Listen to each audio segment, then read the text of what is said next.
সবকিছুর একটা সম্পর্ক।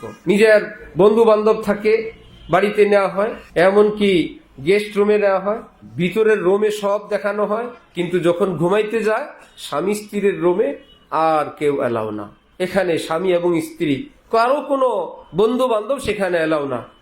সেখানে শুধু স্বামী এবং স্ত্রী, যত ঘনিষ্ঠ বন্ধু হোক সবাই বাইরে। রব্বুল আলামিন বলেন, তোমার আমার একটা একান্ত সম্পর্ক আছে, তোমার আমার পরস্পর লেনদেন হবে আত্মায় আত্মায়। আমি তোমার অন্তরে নূর বর্ষণ করব, আমি তোমাকে আদর করব। আজলবে নাদিদা সদবুসা রসিদ, মঞ্চে গোয়াম রুহ চে লজ্জত চশিদ।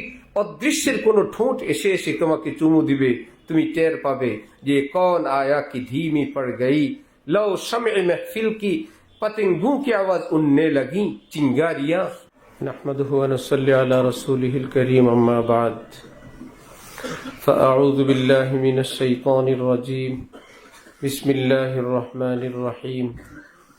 अला बिज़िक्रिल्लाहि तत्मइन्नुल क़ुलूब, सदक़ल्लाहु मौलानाल अज़ीम। वक़ाल रसूलुल्लाहि सल्लल्लाहु तआला अलैहि वसल्लम, अला इन्न फिल जसदि मुज़ग़ह, इज़ा सलहत सलहल जसदु कुल्लुहु, व इज़ा फसदत फसदल जसदु कुल्लुहु, अला वहियल क़ल्ब। औ कमा क़ालन नबिय्यु अलैहि सलातु वस्सलाम। জগতের সকল মানুষ সুখ চায়, আনন্দ চায়, তৃপ্তি চায়, বরং সুখের আশায়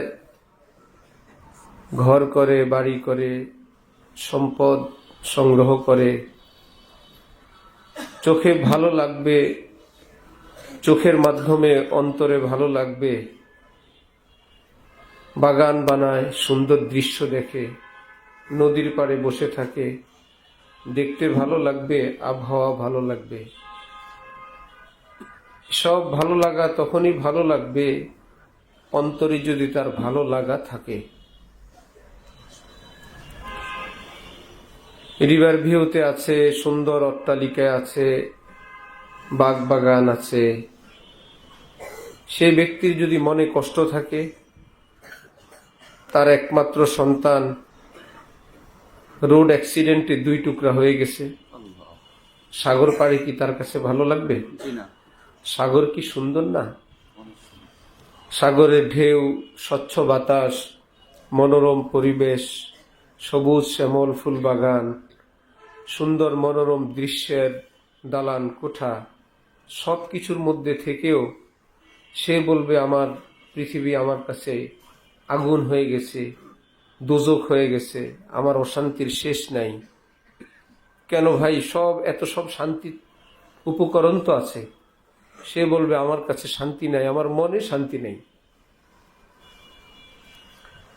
মনের শান্তি বড় শান্তি, আত্মার শান্তি বড় শান্তি। এগুলো সব পঞ্চ ইন্দ্রিয় আমরা যেগুলো দিই, এগুলো হলো আত্মার মিডিয়া, আত্মার খাদেম। সে সংগ্রহ করে ভিতরে সাপ্লাই করে। ভিতরটা যদি সেটাকে অ্যাকসেপ্ট করে, গ্রহণ করে, সাপোর্ট করে, তাহলে এটার নাম শান্তি। ভিতর থেকে যদি এটাকে গ্রহণ না করে, সেটা শান্তি না।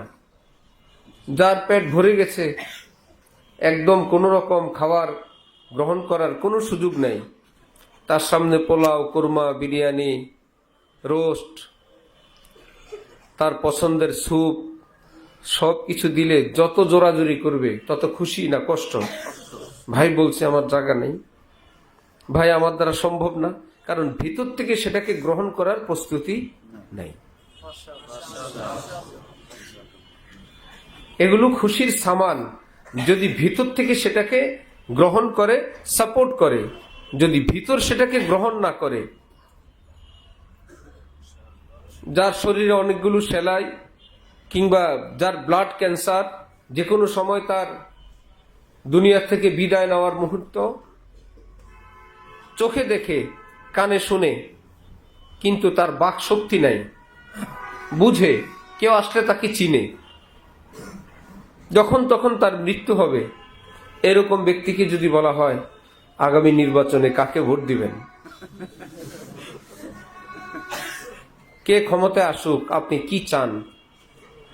অথবা আপনার পাশের বাড়িটা খুব সুলভ মূল্যে খুব ভালো দামে বিক্রি হবে, অথবা তাকে বলা হলো যে অমুক সুন্দরী আপনাকে অনেক পছন্দ করে, একটা কথাও কি তার কাছে ভালো লাগবে? বরং চোখ থেকে টপ টপ করে পানি পড়ে, মনে হাজারো দুঃখ বেদনা একত্রিত হয়ে পানির সঙ্গে ভাসতে থাকে। আমার এই জীবনে সবই বৃথা, আমি এখন যেই দেশে রওনা হচ্ছি সেই কবর জগতের আমার কোনো পুঁজি নাই। এই সহায় সম্বল সম্পত্তি, স্ত্রী সন্তান, বন্ধু বান্ধব, রাজনীতি সবই এখানে পড়ে থাকবে। আমি সেই সত্যি কবরের পথে রওনা, একদম কবরের পাড়ে চলে আসছি। दबा के कब्र में सब चल दिए न दुआ न सलाम, जरा सी देर में क्या हो गया जमाने को। যখন মৃত ব্যক্তিকে দাফন করে সকলে রওনা করে, অবস্থার ভাষায় মৃত ব্যক্তি যেন বলতে থাকে, जरा सी देर में क्या हो गया जमाने को। কয়েক ঘন্টা আগেও তো আমি ঘরের মানুষই ছিলাম, আমাকে একজন হিসাব করা হতো। মুহূর্তের মধ্যেই পৃথিবীর এরকম পরিবর্তন। আমাকে পুকুর পাড়ে বাঁশ ঝাড়ে অন্ধকারে মাটির নিচে চাপা দিয়ে একে একে সকলে রওনা হলো। আমার কলিজার টুকরা সন্তানও রওনা হলো, মাটিতে শোয়ে অন্ধকারে রেখে, যারা সি দের মে কিয়া হো গেয়া জামানে কো।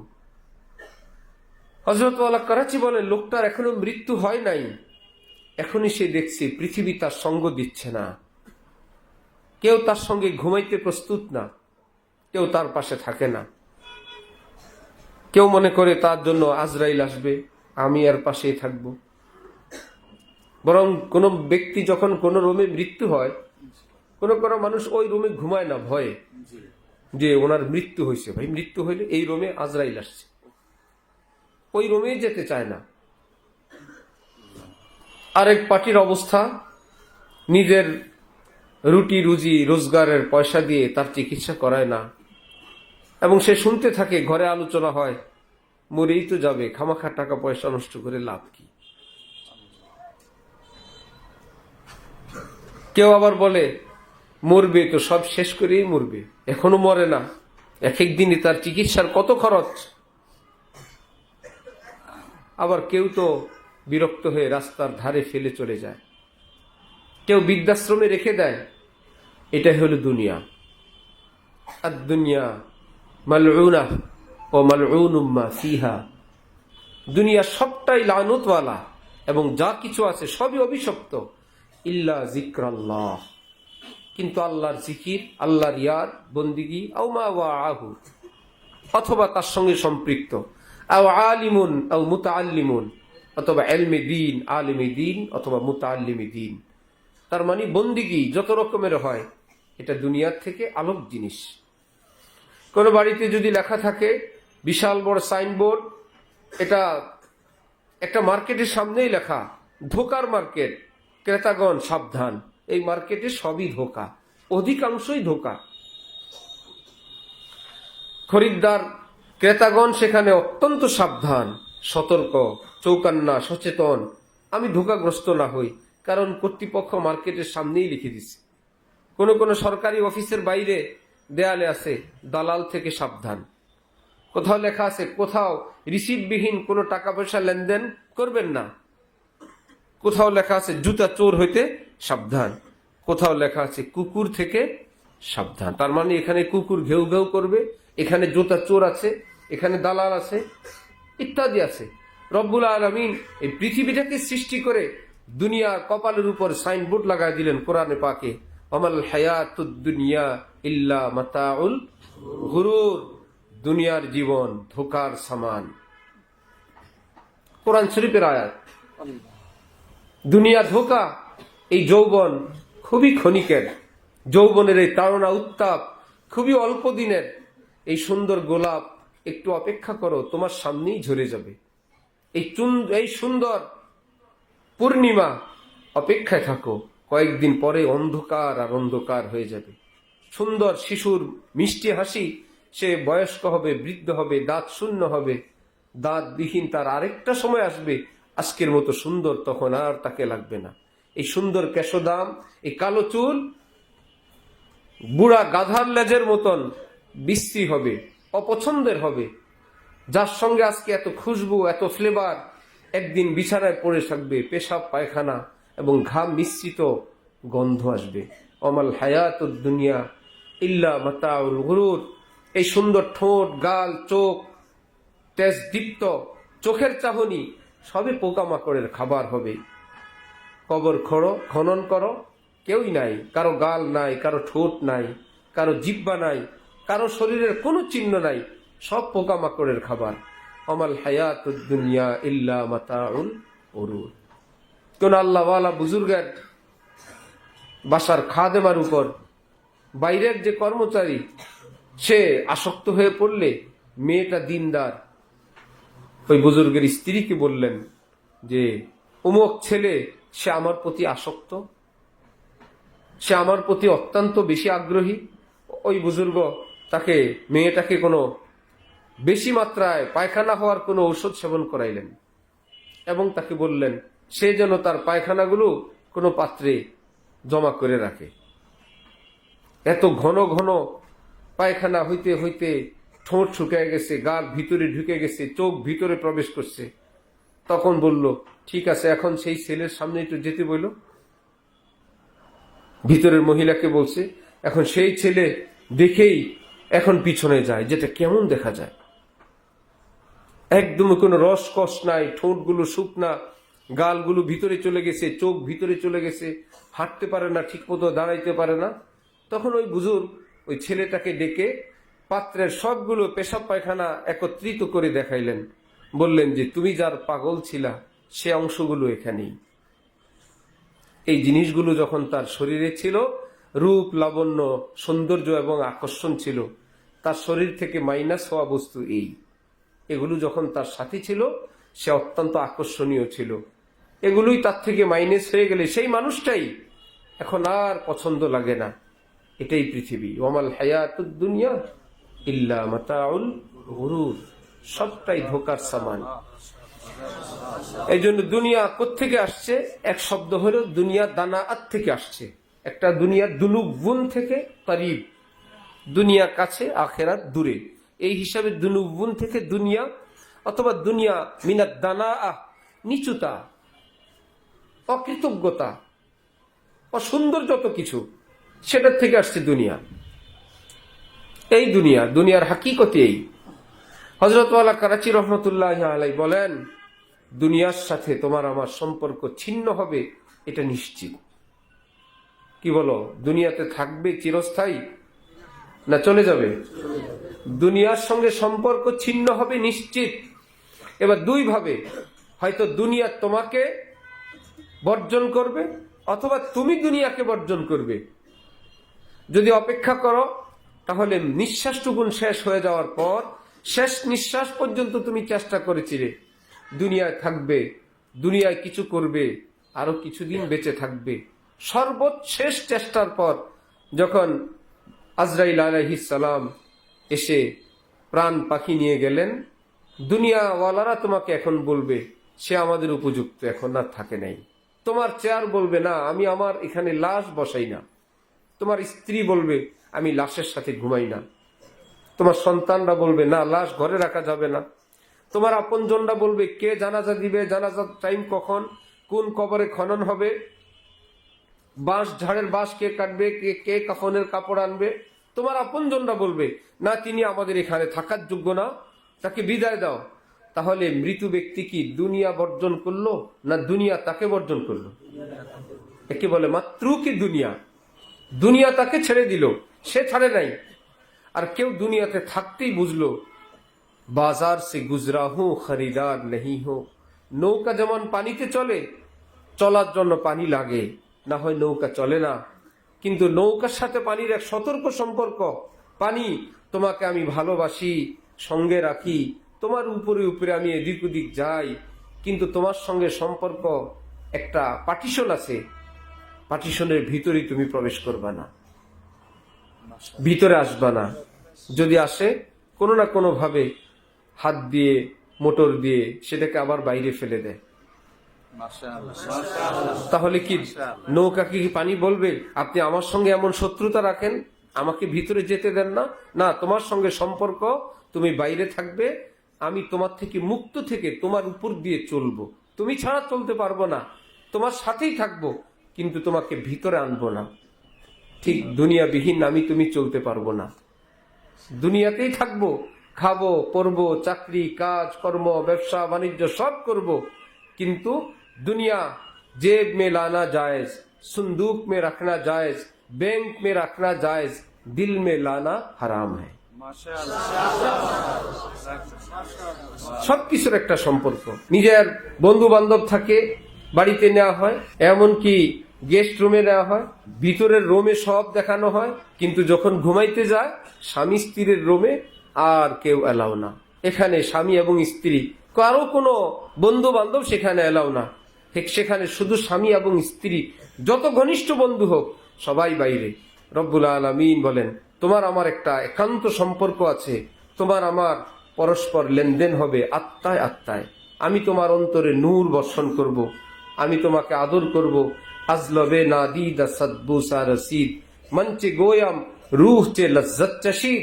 অদৃশ্যের কোনো ঠোঁট এসে এসে তোমাকে চুমু দিবে, তুমি টের পাবে যে কौन आया कि धीमी पड़ गई, लो शम्अ महफिल की पतंगों की आवाज उड़ने लगी, चिंगारियां दिल की। মন জগতে কার আগমন, যার আগমনে পৃথিবীটাই ভিন্ন রকম লাগে, আর কেউ না, তিনি আমার আল্লাহ। আল্লাহ। কোন এক সুন্দরী মেয়ে রাস্তা দিয়ে যাওয়ার সময় এক যুবক তার পিছনে পিছনে হাঁটে। কিছু দূর যাওয়ার পর, কি ব্যাপার, বলল, তোমার রূপে আমি পাগল, আমি মাতোয়ারা, আত্মহারা, আমি পৃথিবী ভুলে গেছি তোমাকে দেখে, আমি আমার কন্ট্রোলে নাই। সেই মেয়ে বলল, এতটা প্রেমাসক্ত? তবে কি? বলল, আহা, আরে পাগল, আমার পিছনে আমার ছোট বোন, সে তো আমার চেয়েও সুন্দরী, আমার চেয়ে অনেক সুন্দরী ছোট বোন তো আমার পিছনে আসছে। সে যুবক একটু পিছনে তাকায় দেখলো, তাহলে সেটা আরো কত সুন্দর দেখি তো। এবার প্রথম মেয়েটা কোষে একটা থাপ্পড় দিল গালের মধ্যে। একটু আগে বললা তুমি আমার প্রেমে আত্মহারা, তুমি তোমার কন্ট্রোলে নাই, আমার প্রেমে তুমি মুগ্ধ, মাত্রই প্রস্তাব দিলাম পিছনে কেউ আছে, এখনই আমাকে পিছ দিয়ে তুমি সেদিক তাকানো আরম্ভ করলা, তোমার মিথ্যা প্রেম। তাহলে মুমিনও তো বলে লা ইলাহা ইল্লাল্লাহ, আল্লাহ আপনার মতো কাউকে ভালোবাসি না, লা ইলাহা, কাউকে ভালোবাসি না, লা মাহবুবা ইল্লাল্লাহ, কোন প্রিয়জন নাই আল্লাহ আপনি ছাড়া, লা মাশুকা ইল্লাল্লাহ, লা মাকসুদা ইল্লাল্লাহ, লা মাওজুদা ইল্লাল্লাহ, আল্লাহ আপনি ছাড়া আর কেউ নাই, আপনি আপনি। সেই বান্দা যখন এদিক সেদিক তাকায়, আল্লাহ পাক নালিশ করেন কোরআনে পাকে, আফারাআইতা মান ইত্তাখাযা ইলাহাহু হাওয়া, হে নবী আপনি দেখলেন আমাকে বাদ দিয়ে তারা কোন দিক ছোটাছুটি করে। সে বলছিল আমি তার প্রিয়, সে এখন এদিক সেদিক তাকায় আমাকে বাদ দিয়ে। হাইয়া আলাস সালার আওয়াজ হয়, সে বলে তার খাবার ব্যবসা নাকি তাকে খাওয়ায়, সে বলছিল আমি খাওয়াই, এখন আমার কাছে আসে না, সে এখন অফিসে বসে আছে, কাজে বসে আছে। বুঝা গেল সে সত্যি কথা বলে নাই। সে যে বলে আমি খাওয়াই, না, তার আকীদা হলো তার কাজ তাকে খাওয়ায়, তার কর্ম তাকে খাওয়ায়। যদি এই ইয়াকিন থাকতো আমি খাওয়াই, হাইয়া আলাস সালার আওয়াজ পেলে সে আমার কাছে আসতো, যিনি খাওয়ান তিনি রাখছেন, আমি তো তার কাছে যাব। যে আয়াতে পাক তেলাওয়াত করলাম, আল্লাহ পাক পৃথিবীবাসীকে সম্বোধন করে বলেন, আলা, হে বিশ্ববাসী, সুখ শান্তি তালাশকারীরা শুনো, বিজিক্রিল্লাহ, আমার ইয়াদ, আমার স্মরণ, আমার বন্দিগীতেই শান্তি লুক্কায়িত, শান্তি মৌজুদ, বিদ্যমান, এর বাইরে কোথাও শান্তি নাই। আমাকে ডাকলে শান্তি পাবে। কারণ যে কোম্পানি গাড়ি তৈরি করে সে জানে এখানে ডিজেল দিতে হবে না অকটেন দিতে হবে না মোবিল দিতে হবে, তার পরিবর্তে তুমি যদি আনারের জুস দাও, যে বলো ডিজেলের চেয়ে আরো অনেক দামি, আঙ্গুরের জুস দাও, হবে? যে না, যেটাকে যা দিয়ে চালানো যাবে এর বাইরে দামি কিছু দিলেও হবে না। আর বললা যে সরি, তোমাকে ডিজেলও দিতে পারলাম না, আনারের জুসও দিতে পারলাম না, তোমাকে একটু আদর দিয়ে দিলাম, দুইটা চুমা দিয়ে দিলাম, গাড়ি এখন তুমি চলো, চলবে? সে বলবো খামাখা আলাপ না করে আমাকে একটু অকটেন দেন, আমি একটু চলি স্যার, বলবে না? পাশে বসে মুনাজাত দিয়ে দিল যে আমি হুজুর মানুষ, তেলের টাকা নাই, আল্লাহ আপনি গাড়িটা চালায় দেন। আল্লাহ বলবে এরকম হলে তো সব মুনাজাত দিয়ে চালায় দিতাম, বলবে আমাকে অকটেন দেন। নাকি মুনাজাতেই যদি সব হইতো, নবীজির পেটে পাথর বাঁধা লাগতো না। ক্ষুধা লাগলে নবী একটু মুনাজাত দিতেন, পেট ভরে যেত, ঠিক না? নবীজির ক্ষুধা লাগছে, নবীজি একটু মুনাজাত দিলেন, এক বেলার পরিমাণ খাবার পেটে এসে গেছে। সাহাবাই কেরামার পেটে পাথর বাঁধা লাগতো না। দুনিয়া দারুল আসবাব, এই পৃথিবী যেই নিয়ম নেজামে আল্লাহ চালান সেটা মানতে হবে। ক্ষুধা এটা খাবারের ব্যাপার, এখানে অকটেন ডিজেল মোবিলের ব্যাপার। ঠিক রব্বুল আলামিন বলেন যেটা যার জন্য ফিক্সড সেটা যেমন বুঝো, আমি তোমার অন্তরাত্মাকে এভাবেই সৃষ্টি করলাম। পৃথিবীর কোনো খাদ্য খাবার দিয়ে, বাড়ি গাড়ি সহায় সম্পত্তি দিয়ে অন্তরের গাড়ি চলবে না। সে চায় একটু জিক্রুল্লাহ, সে চায় একটু দোয়া, একটু মুনাজাত, একটু চোখের পানি, একটু তেলাওয়াত। এটাই তার তেলের গাড়ি, এটাই তার চলার শক্তি। সুতরাং আল্লাহ আমাদেরকে এই দুনিয়া চলার জন্য যা দরকার সেটাও দেন, অন্তর আত্মার গাড়ি চালিয়ে আল্লাহর কাছে পৌঁছার জন্য যে বন্দিগি দরকার সেটাও আল্লাহ দান করেন। ওয়া আখিরু দাওয়ানা আলহামদুলিল্লাহি রাব্বিল আলামিন।